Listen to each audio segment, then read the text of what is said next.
பிரவீன் குமார் 23 வயசான ஒரு தலித் இளைஞர் அவரோட கம்யூனிட்டி சேர்ந்த ஒரு பொண்ணையை லவ் பண்ணியிருக்கிறாரு. போத் ஆஃப் தெம் வர் தலித்ஸ். ஆனால் பிரவீன் ஒரு புவர் பேக்ரவுண்ட்ல இருந்து வந்ததுனால அந்த பொண்ணோட ஃபேமிலி அவங்களோட ரிலேஷன்ஷிப்பை எதிர்க்கிறாங்க. நிறைய டைம் அந்த பொண்ணோட வீட்டில் இருந்து பிரவீனை வார்ன் பண்ணியிருக்காங்க. நாட் ஒன்ஸ் நாட் டுவைஸ், நிறைய தடவை மிரட்டிருக்கிறாங்க. ஆனால் ஆகஸ்ட் 16ஆம் தேதி பேசலான்னு சொல்லி பிரவீனை வீட்டில இருந்து வெளியே கூப்பிட்டு அவரை கத்தியால் தாக்கியிருக்கிறாங்க. 4 நாள் உயிருக்காக போராடிட்டு இருந்த பிரவீன் ஆகஸ்ட் 20ஆம் தேதி உயிரிழக்கிறார். இந்த மர்டரில் சம்பந்தப்பட்ட 4 பேரை அரெஸ்ட் பண்ணியிருக்கிறாங்க, இன்க்ளூடிங் அந்த பொண்ணோட அப்பா ஏழுமலை.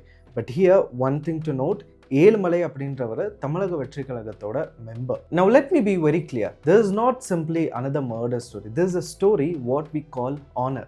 அந்த கௌரவம், social power, economic differences, patriarchal கண்ட்ரோலோட சப்போர்ட்டோட வரும்போது அது வயலன்ஸாக மாறுது. பிகாஸ் ஆனர் கில்லிங்னா 2 பேருமே வேறு வேறு கேஸ்டில் இருக்கணும்னு அவசியம் இல்லை. பிகாஸ் இங்கே 2 பேருமே ஒரே தலித் கம்யூனிட்டியை சேர்ந்தவங்க தான். This is the deeper problem. நம்மளா சொல்லிக்க வேண்டியதான், ஜாதி, சோஷியல் ஹையரார்க்கிலாம் இப்போ எங்கே இருக்குன்னு.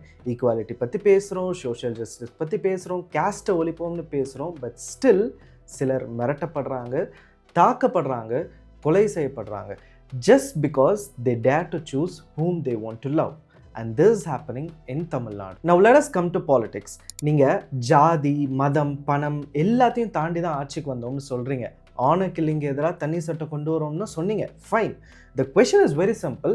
எப்போ கொண்டு வருவீங்க? இன்னும் எத்தனை பிரவீன் இந்த சட்டம் வர்றதுக்கு முன்னாடி சாகணும்?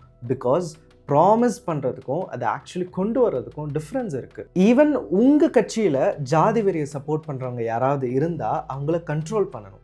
தேவைப்பட்டால் கட்சியிலேருந்து தூக்கணும். பிகாஸ் ஆனர் கில்லிங்கை தடுக்கிற ஒரு ஸ்பெஷல் லா மட்டும் போதாது. அதை உருவாக்குற அந்த ஜாதி மைண்ட் செட், அதுக்கு சப்போர்ட் பண்ணுற அந்த அரசியலையும் நம்ம எதிர்த்து நிற்கணும். ஸோ சீஃப் மினிஸ்டர், இந்த டிவிகே கவர்மெண்ட் போன ஆட்சி மாதிரி இல்லைன்னு ப்ரூவ் பண்ண விரும்புகிறீங்கன்னா டோன்ட் கீப் டாக்கிங். சட்டத்தை கொண்டு வாங்க, உடனே ஆக்ஷன் எடுங்க. இல்லைனா டிஎம்கே மாதிரி 5 வருஷமோ பேசிக்கிட்டே இருந்து ப்ராமிசஸை கொடுத்துட்டு ஆட்சியை முடிச்சிடலாம்னு நினச்சிங்கன்னா இன்றைக்கி எப்படி டிஎம்கே ஆட்சி இழந்துட்டு ஒப்பாரி வைக்குதோ அதே மாதிரி நீங்களும் ஒரு நாள் ஒப்பாரி வைக்கிற நிலைமை வரும். நீங்கள் என்ன நினைக்கிறீங்கன்றதை கமெண்ட்ஸில் சொல்லுங்கள்.